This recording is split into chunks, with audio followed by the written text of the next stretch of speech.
Hi, I'm Cynthia for Artbeads Cafe, and Cheri and I today we want to talk about patina. Patina. Yes. So much fun. I know, and you said something very interesting because for me, I always thought patina it's all the greens thing. But no, it's not. So Right. can you explain, Cheri? Right. So patina is basically any kind of oxidization that happens to a metal. And different metals oxidize differently. So when you see silver that has tarnished, Right. that's a patina. Okay. Copper will get that beautiful green, blue patina. And, brass will turn darker, bronzy.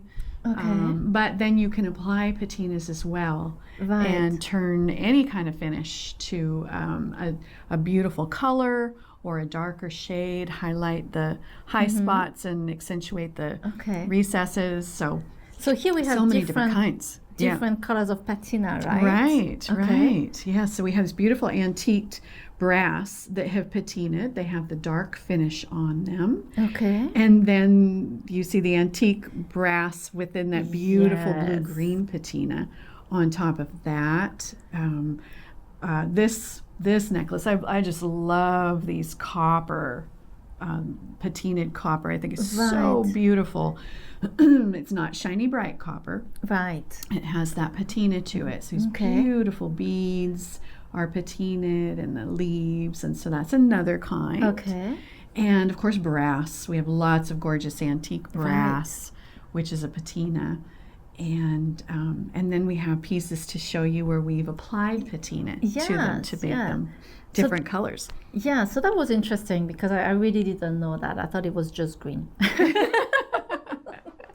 And then, like you said, we can apply our own, and we have those, how do you call that? The patina also? Right, yes. These are beautiful patina. This is for metal.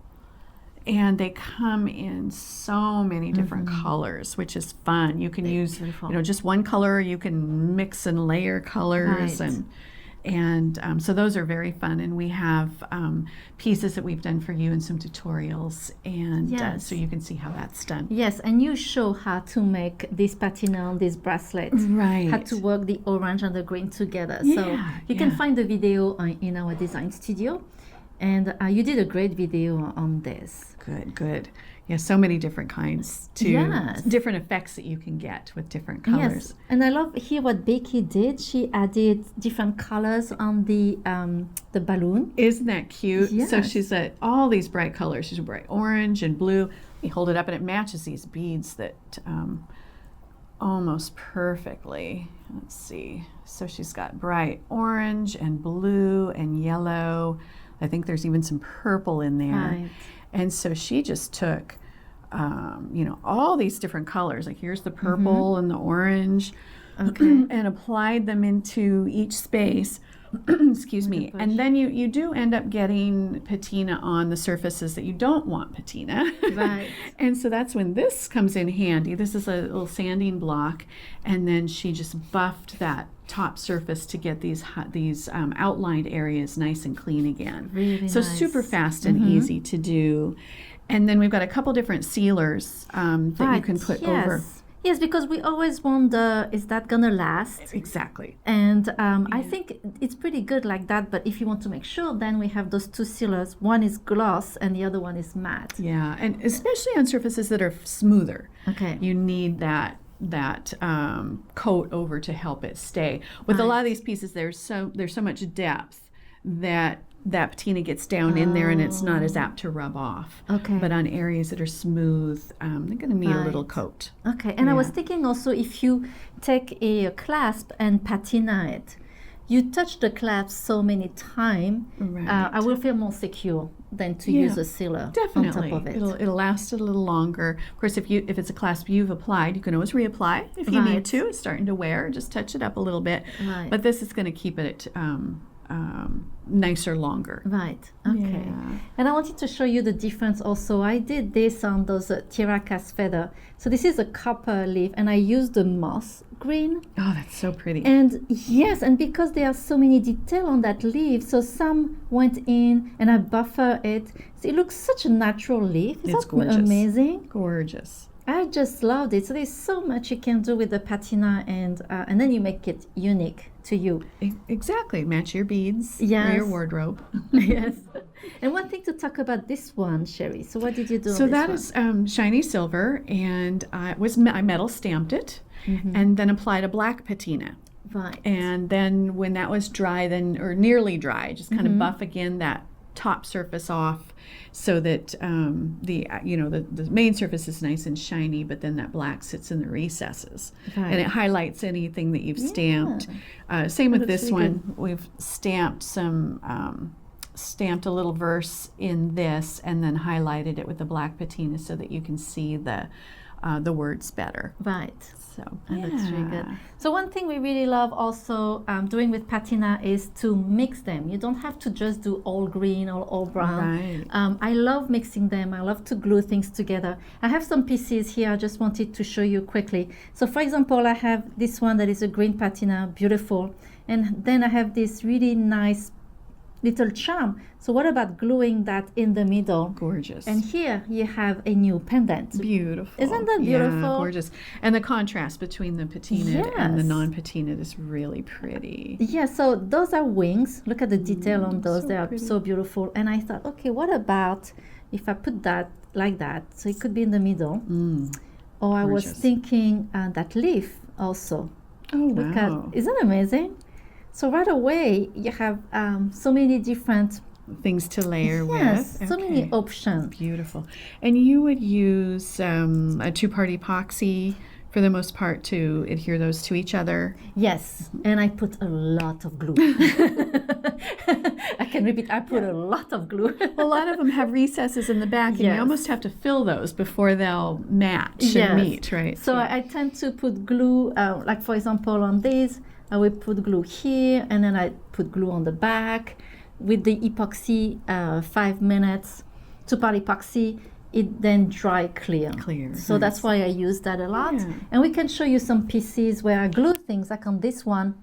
This is so you have two pieces here, and I put in the middle a cross.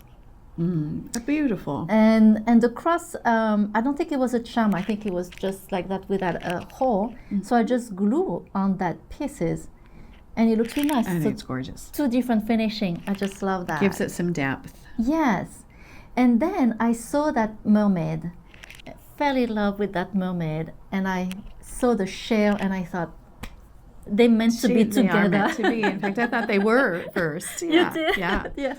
I just love the effect. It's beautiful. Yes. And then if you don't want to glue, we do have some pendant. And you can just put one on top of the other, and it looks really great. Also, that give a so they're linked with the jump ring, or you could do that with stringing material, or however they've got loops. Yes. Yeah. So that's an easy way to work this. I wanted to show those birds also. They're cute, and this color goes with so many different colors. I love that too. Love that chain. Here in this piece here, I thought. I'm starting with the patina, and then I brought the chain, the leaf chain, and you have just these little colors popping. Yeah, it's beautiful. I just love that. And you have some pieces on your side. Oh, Cheri, your piece, I think this is one of the most beautiful pieces you made. It's so amazing. Well, I love, let me move this out, or maybe not, we'll go this way. I loved this beautiful, see a heron. Yes. It's just so stunning.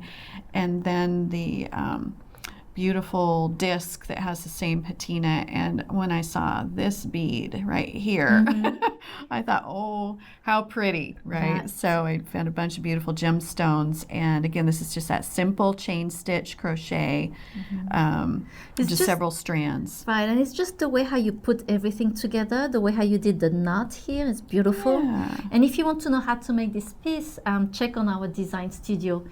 We have instruction for everything you see here. Yeah, and then this one you did. Yeah, this one again. I started with the Dragonfly, and I love this chain, and I thought with the Dragonfly or birds it goes really well. And in between I thought, what about just detach the dragonfly from the chain. Right. So and then bringing that pop of color back up with the gemstone beads is beautiful. Yes, so thank you. Beautiful. And then we have 2 pair of earrings there. And so simple, it doesn't take much. Yes. Right? These are just one little drop link or pendant charm, I should say, in that gorgeous patina on a ear wire. So you do that in a minute. Right. And then this, I just wired a nice pop of red on there to contrast with that gorgeous patina. So those just take minutes to do. You can fast and really, I think, showy. Yes, and like you say, it takes minutes, and this is why I think we love so much the patina, because you don't need much sometimes. No, you don't. And they look great. Beautiful. Yeah. I wanted to point out this one too. This is one that Becky did, and so this comes in this brass color, and then she found this beautiful rose gold patina and did the cameo portion, and you can see where she highlighted a little bit of the gold in her hair by just buffing that off a little bit, and I just think it looks so pretty with this chain, this beaded chain. The color that she got matches it so beautifully. So that's when you can really play with these things to make things kind of go together. And you just need a brush, right, to apply the pattern. You can almost even do this with a rag, but you probably want to stay within the boundaries of the frame. So a brush is probably easier, or a Q-tip, or whatever you have handy. That looks really nice, yes. Well, thank you, Cheri, for sharing patina with us. And so check our website. Like I said, we have a lot of pieces already with patina, but you can create your own too, and that's the fun part of it. It's to make your own. But thank you, Cheri, and thank you so much for joining us today on Artbeads Cafe. And please make sure to subscribe to our email newsletter, and you can see all our promotion and more videos. Thank you. Merci beaucoup. Au revoir. À bientôt. Bye-bye.